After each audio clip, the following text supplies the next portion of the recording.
So that's our balances at April 30th. Okay. All right. Now let's look at exercise 7. So that was exercise 6. Now we're going to get to exercise 7. It says on November 1st, Channel Equipment had a beginning balance in the office supplies account of $800.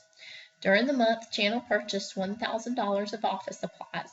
At November 30th, Channel Equipment had $400 of office supplies on hand. So what we're going to do is we're going to look at the office supplies T account. All right. So we're going to look at office supplies. Go down here, we're going to make office supplies. And it says enter the beginning balance. Beginning balance of office supplies is $800. Well, what side of the T account do we put it on? Well, office supplies is an asset. Assets have a normal debit balance, so we're going to put it on the debit side. Okay, so this is our beginning balance is $800. And then it says during the month they purchased $1,000 of supplies. So sometime during the month we had purchases. So I'm just going to put those in. Purchases of 1,000, that increased our account. All right.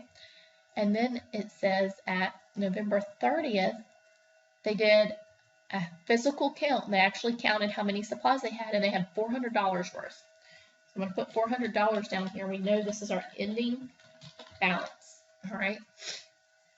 And BB was our beginning balance. So they want us to record what the adjusting entry needs to be at November 30th. So this is an example. Anytime we have supplies or inventory, we actually do a physical count. And now we can say, okay, well, if this is how much I have left, then I know whatever the difference is must be what I used over here. Okay, that must be what I used.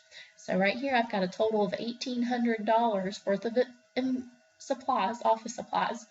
So the difference between $1,800 and the ending balance of $400 is what I used up.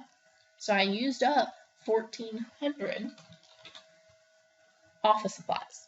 Okay, and the journal entry for this is going to be, I'm going to come down here on my journal and I'm going to make an entry at November 30th. And I'm going to reduce that office supplies. So you saw on that T account, I had to credit it to reduce it for what I've used up. So I'm going to credit office supplies for $1,400. And my debit over here is going to be office supplies expense. Because now I'm using it up. I'm moving it from being an asset to being an expense because I've used it up. So debit supplies expense and credit office supplies. All right. Now let's look